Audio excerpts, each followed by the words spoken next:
कुत्ता बैठल पड़े सो केहू वहां नहीं खे, क्या फायदा है। इसलिए इस मूर्ति को समझो, भगवान ने सारी सृष्टि बनाई है, हमको भी उसने बनाया है। तो मूर्तिकार की बनाई हुई मूर्ति में तो आप खूब श्रद्धा करते हो, खूब खर्चा करते हो, खूब प्रसाद चढ़ाते हो, है ना, और खूब माथा टेकते हो। पर आप सोचो, इस मंदिर, मंदिर का मतलब होता है मन के अंदर, मन के अंदर मंदिर। तो ये मंदिर में किसने बनाया इस मंदिर को?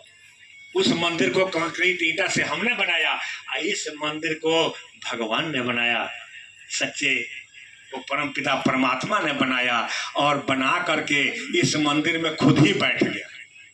तो बताओ, उसको जो हमारे अंदर बैठा है उसको तो तुम जानते ही नहीं हो, क्योंकि वो बैठा है, अपने आप को छुपा के रखा है, और वो तब उजागर होगा क्योंकि उसने एक वचन दिया है।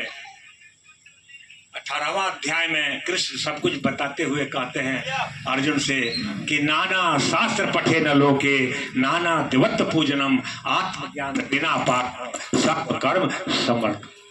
ये आत्मज्ञान के बिना सारा कर्म तुम्हारा निरर्थक है। चाहे जितना तुम भूखे रह लो, जितने पैर में रस्सी बांध लो, चाहे जहां भी जाके जाओ, कुछ भी जाओ। अरे सोचिए, जो बड़े बड़े महान पुरुष हुए उन लोगों ने क्या किया? अच्छा किया, तभी तो आज उसका नाम है। और उस भूमि पर जाके हम अपने आप को माथा टेकते हैं और अपने आप को धन समझते हैं। वाकया धन समझने के लायक है कि उन्होंने अपना बहुत त्याग किया, कितने कितने वर्षों जंगल में रह करके उस परम पिता परमात्मा का भजन किया, ध्यान किया, उसको देखा। तो ये बताइए, अगर कोई कहे कि आपके अंदर वो परम पिता परमात्मा बसा हुआ है, आपका है, उसका सच्चा नाम भी है, उसका रूप भी है, तो कौन कौन आदमी है कि ये देखना चाहेगा? हाथ खड़ा करो जरा। कौन कौन आदमी है उस परम पिता परमात्मा के सच्चे नाम को जानना चाहेगा और उसके रूप को, जो परम प्रकाश रूप दिन राति, उसको देखना चाहेगा? हाथ खड़ा करो। बहुत खुशी की बात है। तो हम लोग का इशारा यही है कि केवल मानने से नहीं होने वाला है। मान लेते हैं, लोग कहते हैं मान लिया तो पत्थर में भी, मूर्ति में भी भगवान है, ठीक बात, लेकिन तुम जब तक नहीं मानोगे, जब तक कि तुम जानोगे नहीं। जब जान जाओगे तब तुम इस सब में देखोगे कि जो भगवान मेरे में है, जिसका दर्शन मैंने किया, वो तो आप में भी है, आप में भी है, आप में भी है। तो क्या होगा? ये तुम्हारा जीवन बदल जाएगा। सब वसुधैव कुटुंबकम, सब में भाईचारा सद्भावना पैदा हो जाएगा, प्रेम ही प्रेम होगा, कोई नफरत नहीं होगा, कोई लड़ाई नहीं होगी, कोई झगड़ा नहीं।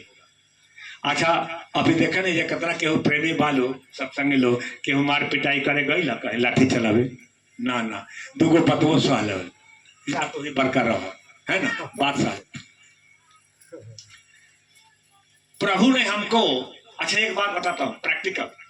अभी हमारे सारे प्रेमी ने बताया कि हमारे अंदर ये 9 द्वार खुला है, लेकिन 10 द्वार है, वो 10वां द्वार यहाँ है, ये 10वां द्वार है, और ये खोलने की चाबी सच्चे सतगुरु के पास होती है।